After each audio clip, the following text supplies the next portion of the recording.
देश की 543 लोकसभा सीटों में से एक वो सीट जो गांधी परिवार के सदस्यों के लिए राजनीति में लॉन्च पैड की तरह रही है। देश की शायद एकमात्र सीट जहां पर कांग्रेस सिर्फ 2 बार ही हारी, जहां से गांधी परिवार के वारिसों ने राजनीतिक पारी का आगाज किया। इंदिरा के बेटे संजय गांधी जब 1980 में पहली बार चुनाव लड़े तो अमेठी से लड़े और जीते भी। मुझे यहाँ बहुत खुशी हुई है ये देख के। संजय गांधी की मौत के बाद साल 1981 में राजीव गांधी ने जिंदगी का पहला चुनाव अमेठी से लड़ा। अमेठी ने भी उनको निराश नहीं किया। राजीव गांधी की मौत के बाद साल 1999 में सोनिया गांधी को पहली बार चुनाव लड़ाने की बात आई तो फिर एक बार अमेठी की याद आई। बहनों, भाइयों, बुजुर्गों, बच्चों। और साल 2004 में गांधी परिवार के राजकुमार राहुल गांधी के राजनीतिक करियर की शुरुआत भी अमेठी से हुई। आजाद भारत ने 70 साल में कई राजनीतिक तहरीरें लिखी हैं, मिटाई हैं, लेकिन अमेठी में गांधी परिवार की तहरीर ऐसी है जो अब तक बरकरार है। कांग्रेस के इस किले में बीजेपी के लिए सेंध लगाना बड़ी चुनौती रही। इसका जिम्मा 2014 में स्मृति ईरानी को दिया गया। हालांकि 2014 में इसी कोशिश में वो चूक गई। अमेठी से राहुल गांधी 15 साल से सांसद हैं। वो लगातार 3 बार से यहां से निर्वाचित हो चुके हैं, लेकिन स्मृति ईरानी कहती हैं कि अमेठी के सांसद लापता हैं। 15 साल से लापता सांसद का बोझ झेलती जनता अब भगवान से कह रही है कि राम लल्ला का भी वनवास 14 साल का था, हम 15 साल से वनवास झेल रहे हैं। तो क्या इस बार अमेठी इतिहास बनाने के करीब है? क्या 2019 भारतीय राजनीति की तारीख में वो पन्ना होगा जब अमेठी से नेहरू गांधी परिवार का कोई सदस्य हारा हो? क्या गांधी परिवार के नाम पर वोट पड़ेगा या फिर पीएम नरेंद्र मोदी के नाम पर? इन सवालों के जवाब अमेठी की जनता बेहतर बता सकती है, लेकिन जनता तक जाने से पहले ये समझ लीजिए कांग्रेस के लिए नाक की ये लड़ाई कितने कठिन है। पुराने चुनाव को देखें तो अमेठी में कांग्रेस को जीत हासिल करने के लिए ज्यादा जद्दोजहद नहीं करनी पड़ती थी।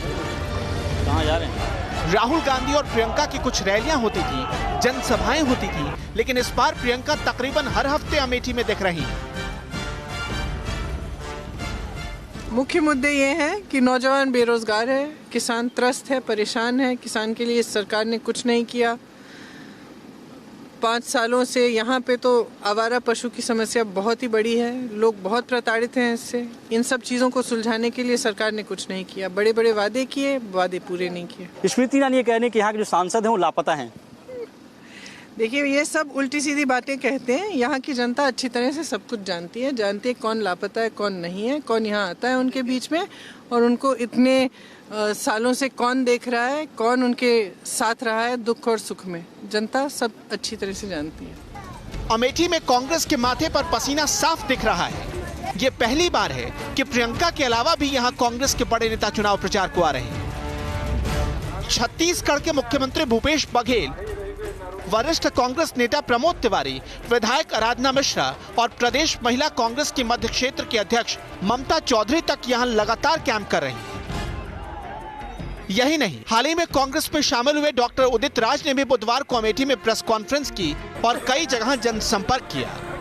कांग्रेस इतना जोर तब लगा रही है जब सपा और बीएसपी के गठबंधन ने अपने उम्मीदवार नहीं उतारे, यानी मुकाबला सीधा कांग्रेस और बीजेपी के बीच है। जाहिर है टक्कर कांटे की है, इसलिए कांग्रेस कोई जोखिम नहीं लेना चाहती।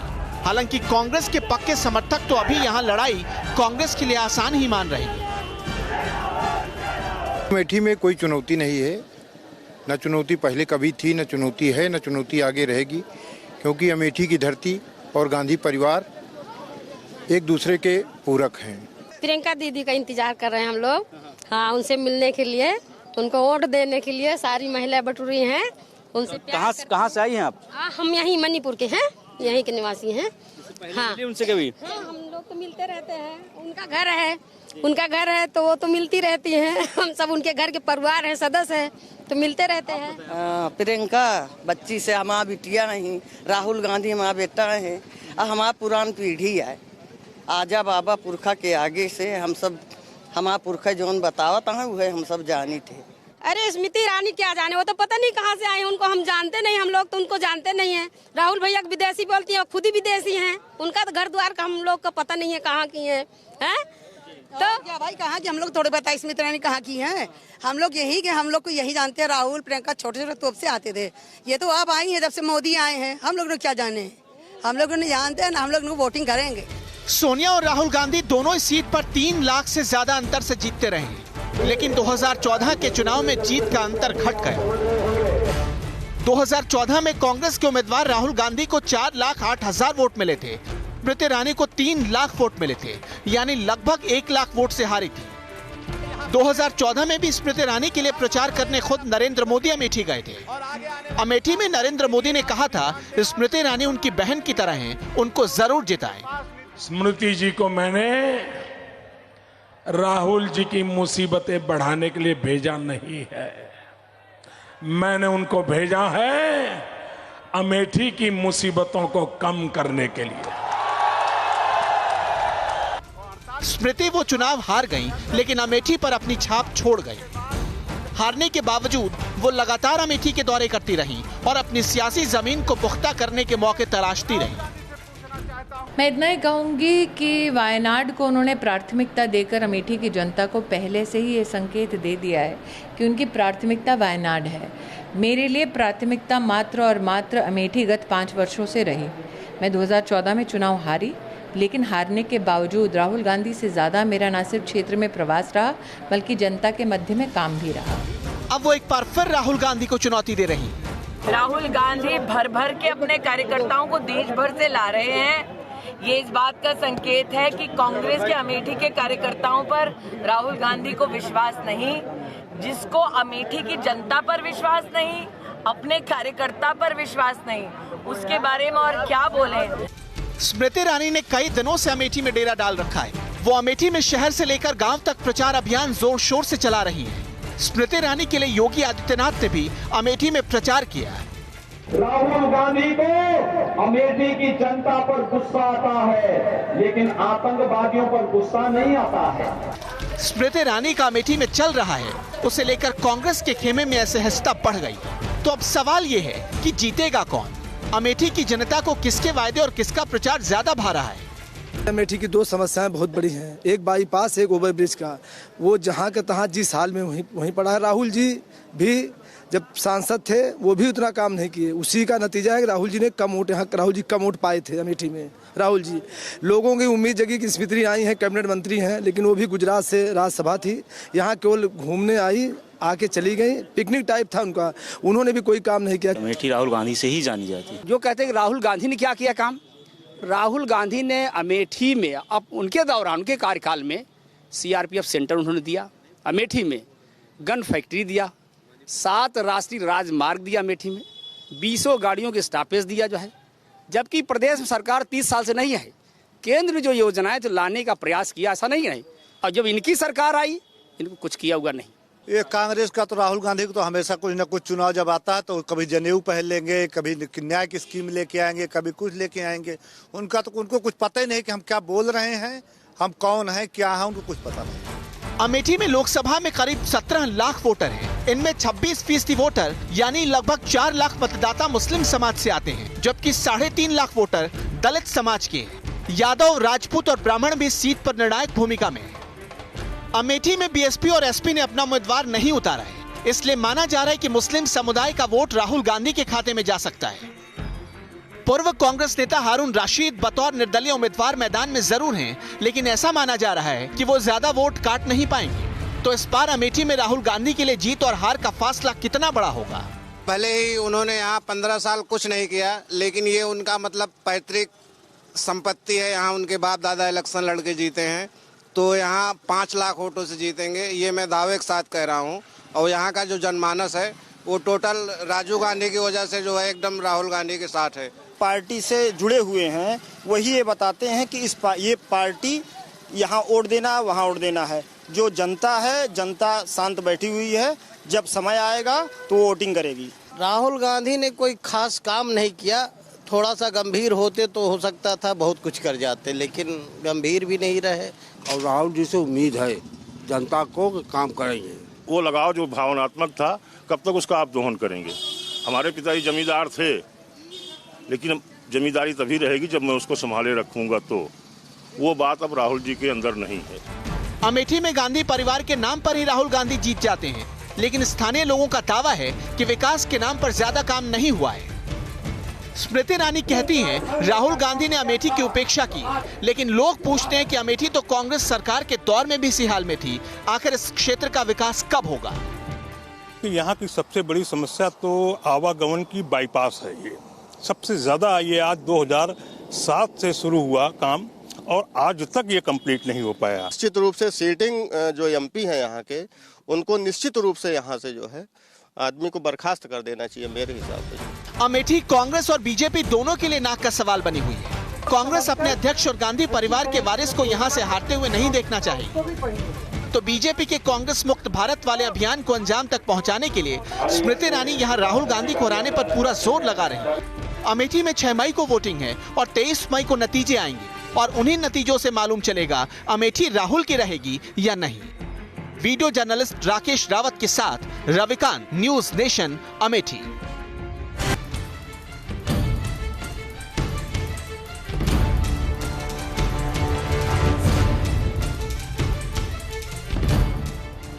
अमेठी के अलावा गांधी परिवार का रायबरेली सीट से भी मजबूत रिश्ता रहा है।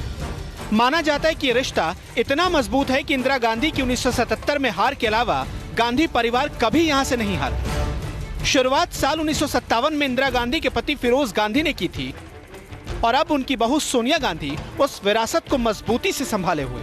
अब एक बार फिर रायबरेली को गांधी परिवार के लिए अपनी वफादारी का इम्तिहान देना है। रायबरेली में सियासी हलचल अपने चरम पर है। समाजवादी पार्टी और बहुजन समाज पार्टी ने यहाँ पर अपना उम्मीदवार नहीं उतारा है, यानी सीधी लड़ाई भारतीय जनता पार्टी के उम्मीदवार दिनेश प्रताप सिंह से है। दिनेश प्रताप सिंह कभी कांग्रेस के अध्यक्ष राहुल गांधी के खास हुआ करते थे, लेकिन अब वो भारतीय जनता पार्टी के टिकट पर यहाँ से चुनाव लड़ रहे हैं। सोनिया गांधी फिर से मैदान में हैं। कांग्रेस उनके लिए कोई चुनौती नहीं मानती। रायबरेली में ना तो नेता चुनाव लड़ते हैं, ना पार्टी ऑफिस बेरे लड़ते हैं। यहाँ का चुनाव यहाँ की जनता लड़ती है, क्योंकि माननीय सोनिया गांधी जी रायबरेली में सभी को अपने परिवार का सदस्य मानती हैं। तो जब वो मानती हैं तो यहाँ के लोग भी उनको उसी परिवार की तरह उनके लिए काम करते हैं। बीजेपी से दिनेश प्रताप सिंह इस बार सोनिया गांधी के खिलाफ मैदान में है। दिनेश प्रताप सिंह कभी कांग्रेस में थे, उनके सहारे बीजेपी सोनिया गांधी को हराने की कोशिश कर रही है। कोई टक्कर नहीं। भारतीय जनता पार्टी निश्चित तौर पर रायबरेली लोकसभा सीट जीत रही है। एक एक बूथ पर हमारे कार्यकर्ता मुस्तैदी से जुटे हैं, जनसंपर्क कर रहे हैं और संगठन द्वारा कार्यक्रम लगातार चल रहे हैं। हमारी सभाओं में अपार भीड़ इकट्ठा हो रही है। नेताओं के दावे अपनी जगह हैं, हार और जीत का फैसला जनता को करना है। तो क्या यहाँ की जनता सोनिया गांधी को हराने के पक्ष में है? यहाँ सारे मुद्दे से फेल है, केवल सोनिया गांधी का ही नाम चल रहा है और सोनिया गांधी 5 लाख पार कर रही है इस बार। नहीं, लेकिन भारतीय जनता पार्टी राष्ट्रवाद पे चुनाव लड़ रही है, सुरक्षा नीति पे चुनाव लड़ रही है, वो भी तो एक बड़ा मुद्दा है देश का। हाँ, तो सोनिया गांधी राष्ट्रभक्त हैं, राष्ट्र के नाम पे भी काम कर रही हैं, राष्ट्र के लिए काम किया उन्होंने। आज जो रायबरेली में है एम्स है, ये भी सब राष्ट्रीय है, 5 नेशनल हाईवे हैं और आपको जो है उड़ान अकादमी है, पेट्रोलियम है, सब सोनिया गांधी की देन है। यहाँ के लोग कांग्रेसी भाजपाई कहते हैं कि सोनिया गांधी ने क्या किया, यही सब सोनिया गांधी ने किया है। प्यार तो आदमी काम से, उनका कुछ काम ऐसा यहाँ पे है कि लोग उस अमीर गरीब सब उससे जुड़े हुए हैं और मोदी भी अपने हिसाब से कर ही रहे काम। रोजगार बड़ा मुद्दा है। अभी तक सोनिया गांधी लॉलीपॉप सबको पकड़ा रही थी। अभी आप 4 साल में देखिए, 15 साल से रायबरेली का रेलवे स्टेशन बन रहा था, नहीं बना, 4 साल में बनना चालू हो गया। क्या ये है कि चुनावी टक्कर बहुत तगड़ी है। आपको सोनिया गांधी को यहाँ पे औकात पता चल जाएगी। अच्छा, इस बार हारेंगे जीतेंगे ये कुछ कहा नहीं सकता। हो सकता 1977 का इतिहास हो जाए, राजनारायण जब जीते थे उस तरह जबकि इंदिरा गांधी को तब कहा जाता था कि इंदिरा गांधी जीत रही हैं, और पता नहीं कहाँ कहाँ ये कांग्रेसी रायबरेली में डेरा डाले हुए हैं। महाराष्ट्र है, बिहार है, पंजाब है, वहाँ के लोग डेरा डाले हुए हैं। भारी दोनों ही हैं, कोई कम 19 किसी से नहीं, कोई 19 में 20 सब हैं जो निकल जाए। अगर हम देखें इतिहास को तो फिरोज गांधी के बाद सोनिया गांधी तक हैं, सिर्फ 3 ही बार दूसरी पार्टियां जीती हैं, बाकी 16 बार ये पार्टी कांग्रेस यहाँ से जीती है। इधर ये कुछ पार्टी जो है थोड़ा नेग्लेक्ट हो गई है, ज़्यादा पब्लिक का ध्यान नहीं दिया है। जो लोग हैं वो थोड़ा बहुत तो ध्यान दे ही रहे हैं, लेकिन ज़्यादा नहीं दिए। सोनिया गांधी को आपको लगता है कि इस क्षेत्र पर ज़्यादा ध्यान देना चाहिए? हाँ, देना तो चाहिए, वो चूँकि सुस्त रहती हैं इसलिए नहीं आ पा रहे हैं, इसकी एक समस्या ये भी है। इससे पहले कांग्रेस थी 55-56 साल 60 साल तक, उन्होंने दुकानदारों के लिए क्या किया था वही बता दे। दुकानदारों के लिए कोई पार्टी कुछ नहीं करती है। रायबरेली में सोनिया गांधी के लिए चुनौती बड़ी नहीं लग रही। प्रियंका गांधी लगातार रायबरेली में चुनाव प्रचार कर रही हैं। रायबरेली में 6 मई को वोटिंग है। रायबरेली से मोहित राज दुबे के साथ टीम न्यूज़ नेशन।